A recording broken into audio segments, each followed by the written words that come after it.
Come on in, everyone. Come on in because we are here for Married at First Sight, season 19, episode 11, y'all. And my goodness, have y'all enjoyed the season? I have enjoyed the season. You know why I enjoyed the season? Because it's a lot of y'all know I'm a deep thinker, and this whole season has made me think a lot. And it's so interesting where I find myself today here on episode 11 in terms of which couple that I like the most. If y'all been watching me from the very beginning, if you remember at the beginning, my favorite couple was Josh and JAYLN. They were my favorite couple, but I hate to break it, y'all, to you. I'm not that deep of a fan of JAYLN anymore, and nor or her mama. Neither one. There's a part about me where I feel like JAYLN and her mom, JAYLN probably picked it up from her mother. They have a sort of self-centeredness. I keep calling it fragility, protectiveness, which I think that's what it is underlining. But when you always are concentrating on protecting yourself because you're so fragile, you're so afraid, eventually what ends up happening is other people's comfort, you don't really care about it as much, right? So you don't have that right balance. And we kind of saw that a little bit with Belinda again when it comes to Chad. Chad's frustration with production. Now, maybe Chad could have been a bit more diplomatic in the way he expresses frustration. I think we all can understand him being frustrated. But I think the part, even if I were with Chad, I would want him to express it just a little bit differently. I think there's just a much more diplomatic way to do it. And considering that he's an older gentleman, he should now have the words to do that. Like that sort of lashing out, that sort of anger like that. That's something you do before you've learned to master those negative emotions. But once you get up into Chad's age, my age, you should have a better reign on the ability to master the way you express your emotions, because it's not that older people don't get mad or angry or frustrated, but they should be a little bit further along. And I just think the way that Chad has been handling the production, not the idea that he's tired of them, because I get it. I get that he's tired of changing his schedule, that normally he's the one telling people where to be at what time. I get all that. I get the emotion. I think the conversation I would want to have with Chad would be how you express that emotion, not the fact that you can be frustrated.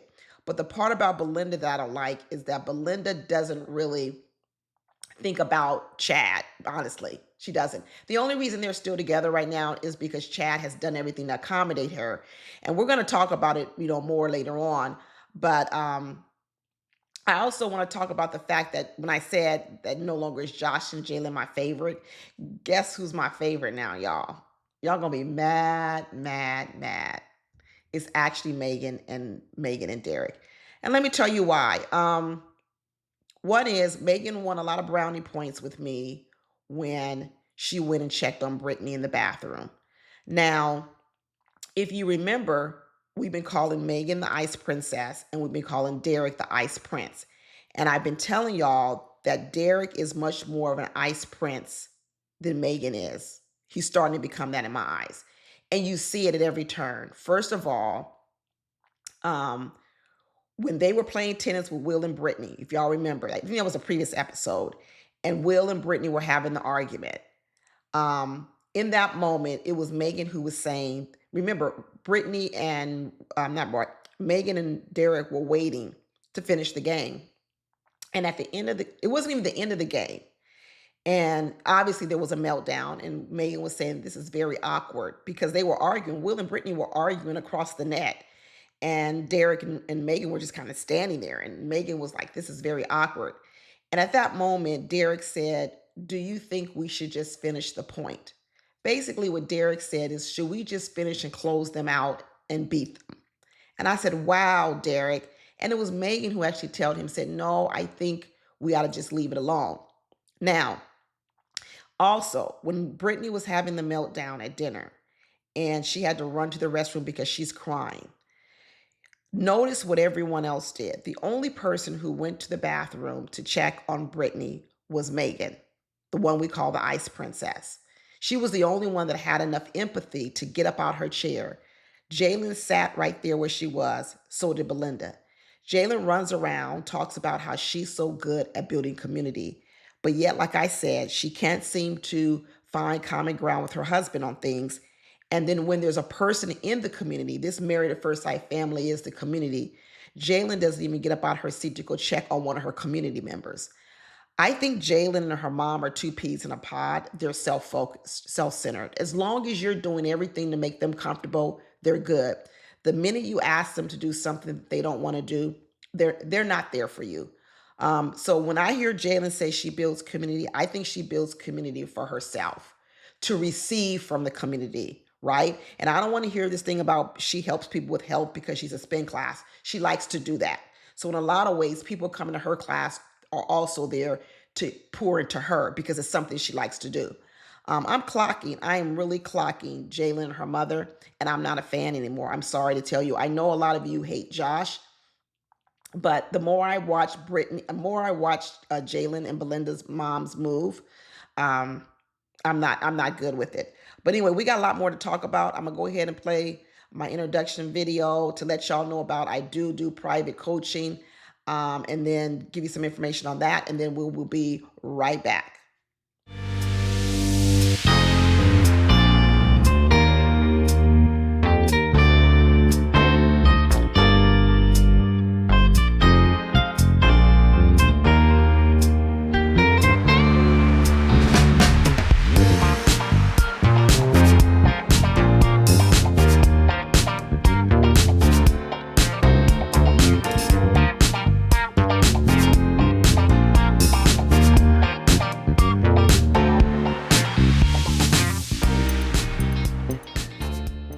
So we're back, y'all. We are back to talk about what happened this episode. Britney crying in the restroom. And let me tell you, eventually she goes to the restroom and says she's done. She's done.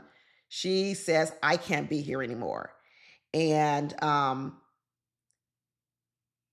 Will didn't even know to get up and chase after his girl.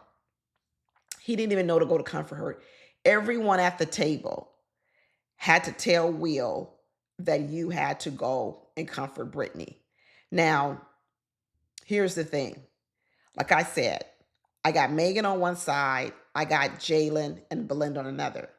What JAYLN and Belinda did well was tell Will that, hey, if I were Britney, I would feel a certain kind of way too. Even Megan did that.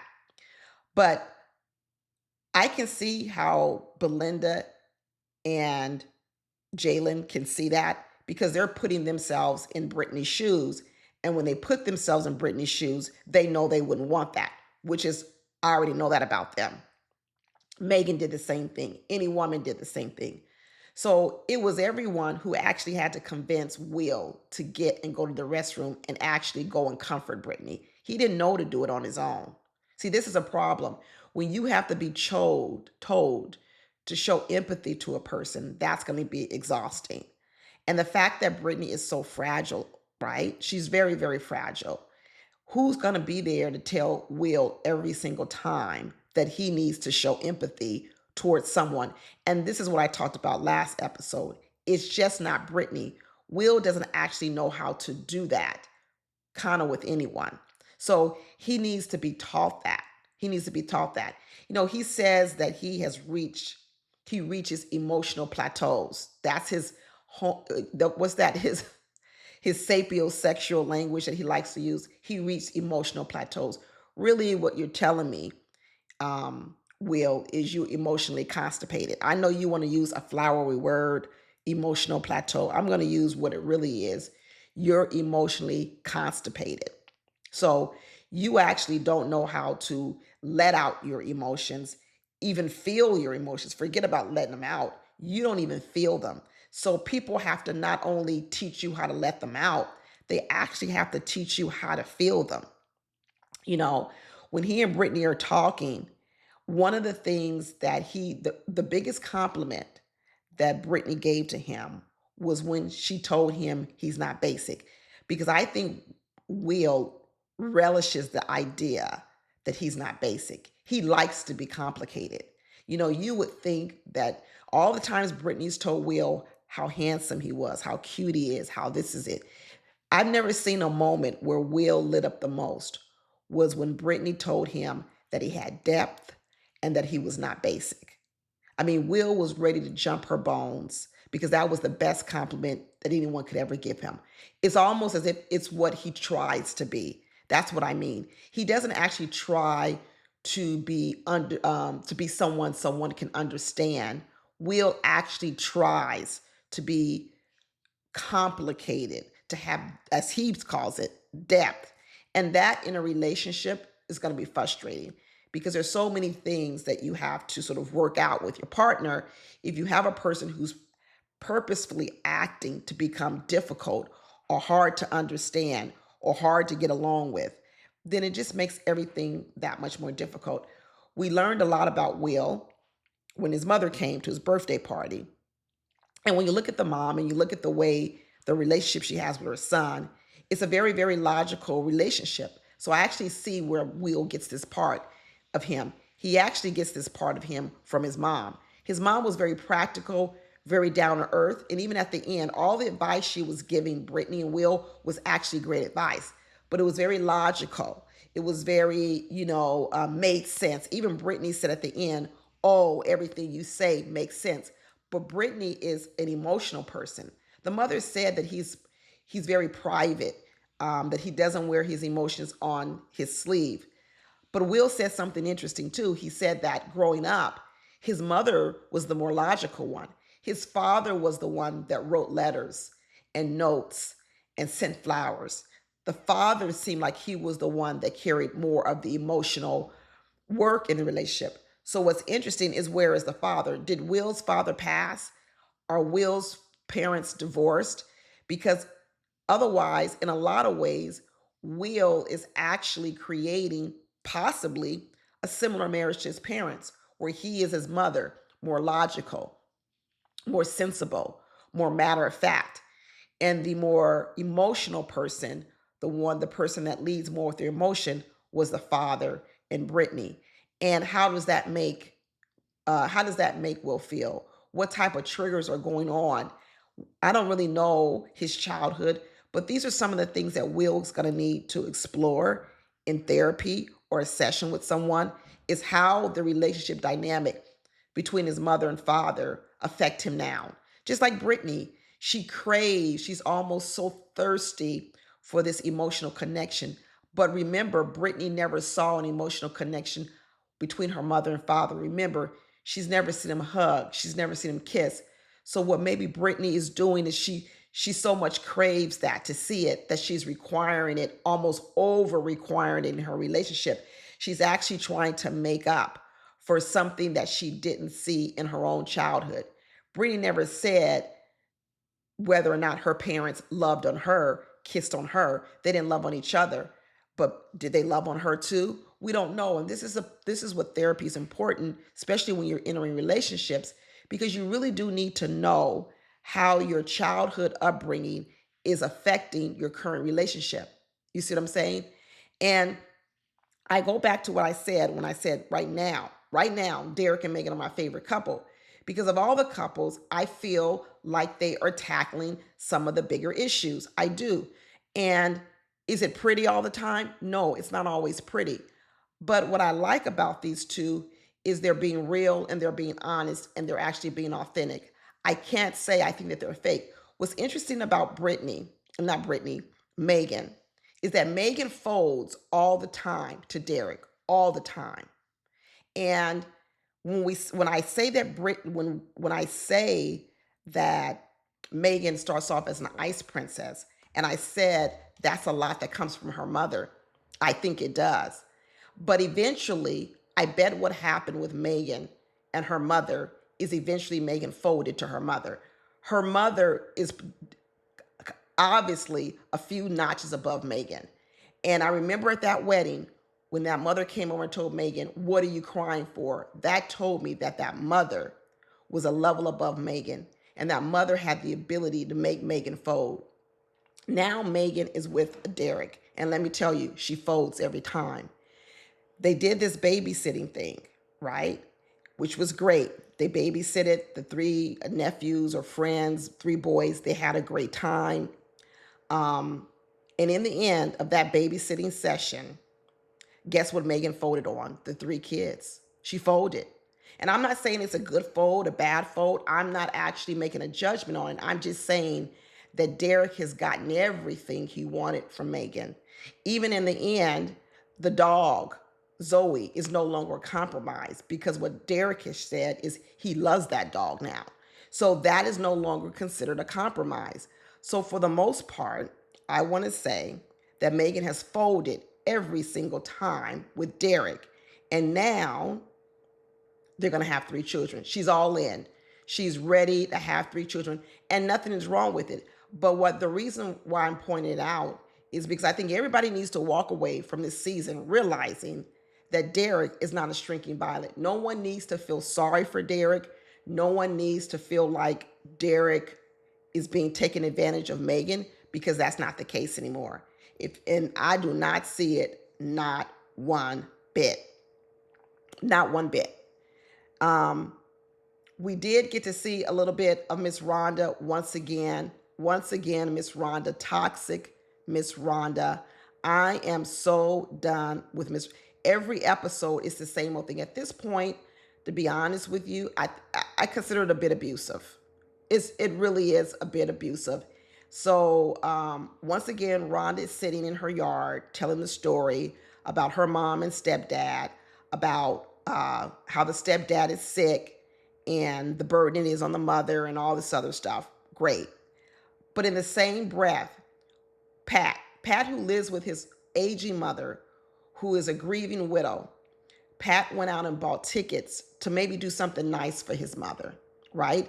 Because Pat has been occupied with this show. Remember, they're gone for this show. Pat is used to living with the mother. So Pat decides, I'm going to do something nice for my mother because I haven't been spending time with her because I've been focusing on this Married at First Sight.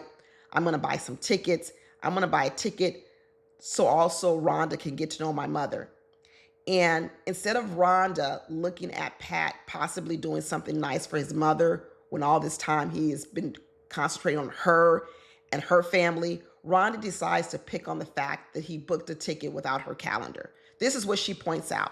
Not the good gesture, not the good caretaking part that Pat was doing for his mom, not the part about trying to have Rhonda spend time with his mom. It's all about you didn't check on my calendar. Rhonda's a narcissist. She really is. At this point in time, it's well beyond selfish. She doesn't get it. And now you can understand why no one would really want to be in Rhonda's life for any extended period of time.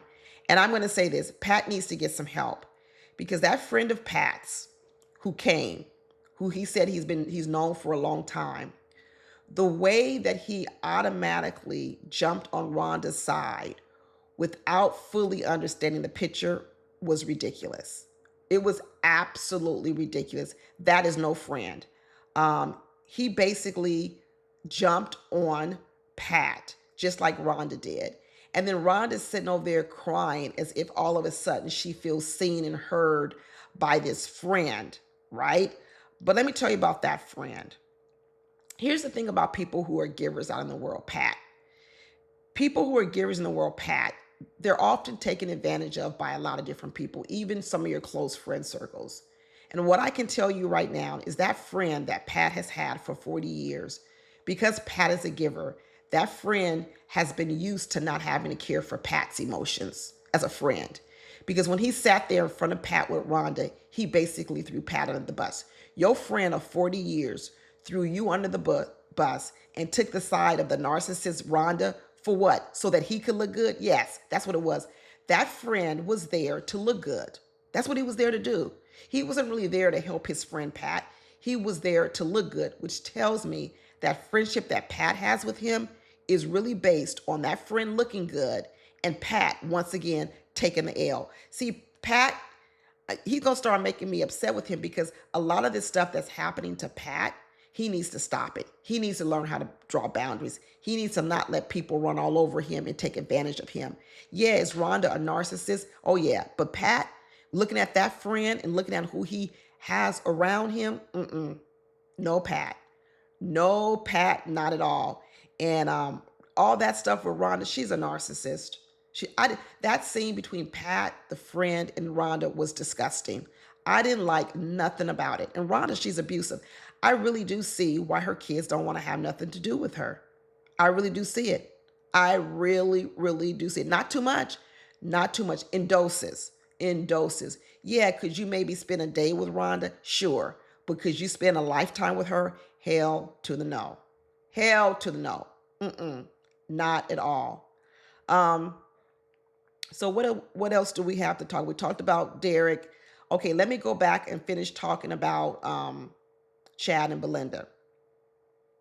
Um, First of all, I want to talk about that conversation when Belinda called JAYLN and told JAYLN her problems. I'm seeing this a lot with Belinda. Okay, I'm seeing it a lot with Belinda. Belinda's a bit, I guess, like I said, scared. She's a scary woman, very, very scary. And as a result, it kind of, I think, transforms into stubbornness because she doesn't want to move from where she is. I can see how she had problems in her marriage. I can really see it. So once again, the mother is calling the daughter on the phone because that seems like that's what it is. If you notice, JAYLN doesn't always call Belinda, but a lot of times Belinda is the one that brings her problems to JAYLN. Remember, JAYLN is the one that had to even bring Belinda on this show, set it up. It's a lot of caretaking for Belinda. You know, a lot of people have to do a lot of work for Belinda. And a lot of reasons why I think Belinda is even with Chad, to be honest with you, I think it's for financial. I'm not going to lie. I think Belinda, after her marriage, because she didn't have education, she didn't have a good work history, and she alluded to it, I think she may not necessarily be in a high paying job. And I think what she likes about Chad the most is the fact that he's going to take care of her financially. I do. I don't see a real lovingness of Belinda toward. I see her tolerating him. And when you're tolerating someone, you're tolerating them because of something else. And I think that's the money. And more than likely, this is Belinda's um, the way that she actually operates with men. Remember, she married a professional baseball player. Any of you guys can go back, you know, and remember they got married in high school. Go back to the women who chose the men who were going to be stars, star athletes. That's Belinda's giving me that. Belinda's giving me that when she was back in the day, she was probably thin, beautiful, pretty, and she snagged the guy that was going to be a professional baseball player, and she wanted to be taken care of, and she wanted to be a princess, and she wanted to have things her way. And then that prince of hers made money, but then he cheated on her. He divorced her, um, and she didn't get a lot of alimony or child support. She had to go back out in the working world, and now she's out here trying to find another man, Chad, to take care of her. But what I believe about Belinda is I don't believe Belinda has a really, really deep, caring spirit. Maybe for her children, she does. Um, because when Belinda was sitting and talking to Chad, Chad said to her, um, yeah, I'm just uncomfortable in the apartment. I'm used to being in a nice home where you have a bit more privacy and you can spread out. And he expressed his, discomfort with that. And Belinda said nothing about it. Nothing. She didn't speak to it. What she went into was, instead of addressing that and continuing that conversation around Chad's being uncomfortable, she went to immediately switch to the next conversation to be about her. Hey, when you come home from work and you want to wind down, I would rather you come and sit with me and wind down with me. Here we go again, Belinda. Here we go again. So, Chad, let's stop talking about your emotions. Let's now talk about mine. Mine are, when you come home from work, I want you to sit with me. And he said, well, sometimes I need just a little bit of a wind down time. She doesn't care about that. She doesn't care about. She cares about, first of all, giving her what she wants and what she needs. She doesn't care about your emotions. When Chad then said, well, I also don't feel comfortable with the dog in the bed. He sleeps in the bed on my legs. Did Belinda talk about that? No. She moves on. She moves on to, once again, talking about what her daughter's advice to her was go back and tell Chad that he don't have him talk for you. That sounds like JAYLN. That sounds like JAYLN. Because JAYLN and Belinda, it's not teamwork. It's not community. JAYLN talking about she's so community. I'm so community. But at every point in time, when JAYLN is given an opportunity to be community, she actually separates from the community. And now she's telling her mother, hey, yeah, Chad doesn't like being around production. Chad doesn't want to film. So what, mother? Don't build community with your husband and be sort of a ride or die, a Bonnie and Clyde. You need to separate the community and you need to tell him, don't talk for me. I'll do what I want. I'm telling you, JAYLN and Belinda are self-centered. I hate to break it to y'all. I really hate to break it to you. In the end, they show some past things with Chad blowing up at the producers, talking about his frustrations. He's very direct, very matter of fact. And like I said, my advice for Chad would be he needs to learn how to control his emotions more. The emotion of being frustrated, I get that. I would be too. If someone's changing my schedule every hour, I would be frustrated. But if Chad doesn't know how to control that part of himself, if he was with a Megan, he'd be okay. He would be okay if he were with a Megan, but he's not with a Megan. He's with a Belinda who's fragile, who wants things her way. I don't see these two working long term. I don't know. The only way they're going to work long term, let me take that back, because Belinda may stay married to some money for a long time. And people will do things for money. People will endure things. People will tolerate things for money. So although there's these parts of Chad that Belinda doesn't like, now that I'm kind of really understanding a bit more of who Belinda is, I wouldn't put it past Belinda to stay with Chad because of the comfortable life that he's going to offer her. And for her, that might be worth it. Because I think she did it for a long time with her ex-husband. I think she endured a lot. I think she went through a lot to be able to stay comfortable with the money. And in a lot of ways, Chad offers a lot to her. He cooks. He can provide for her financially. He adores her. He loves her. I believe he drinks a lot. I really do. It just depends on how much he can control it. But if he can control it, I think Belinda will stay. I do, even though I always still believe Belinda has one foot in the door and one foot out, because I think Belinda and JAYLN operate from the same playbook, which is I'm good with you as long as you're doing what I want you to do. The minute you don't do what I want you to do, we're going to have a problem. We are going to have a problem. But we got to see the last little bit of Will and Britney. And in the end, Will and Britney, before I go to Will and Britney, I'm going to go back to this one little thing I see where my notes are, where Josh and JAYLN went to go meet the friends. And the friends say, what do you all have in common? And there was crickets, silence. I've been telling you all this. This is what I've been getting to. What do you all have in common that you like to do together? And like I said, what do they like to do together? I haven't seen a thing. This is what I'm telling y'all. I haven't seen a lot of times it has been either Josh saying, we'll jump out of a plane because you said it was on your bucket list. It's Josh suggesting ideas and things to do. JAYLN said she wants to go to spin class and work out. That's your job, JAYLN. That's like Josh telling you, I want you to come to my job and help me put roofs together. Or like Josh said, I want to build a whole community at Burning Man. That's right. I want to physically build a whole community at Burning Man.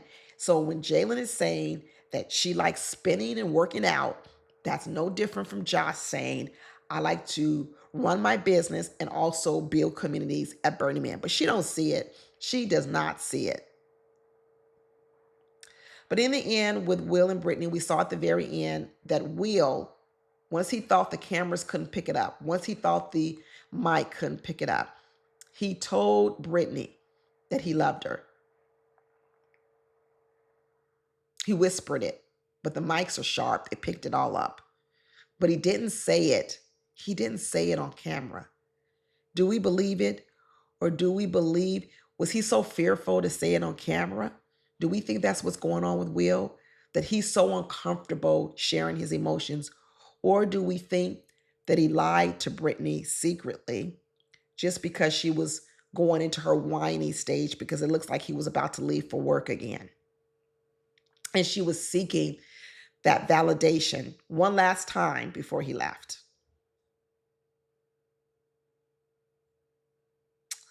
Oh my goodness. I don't know, y'all.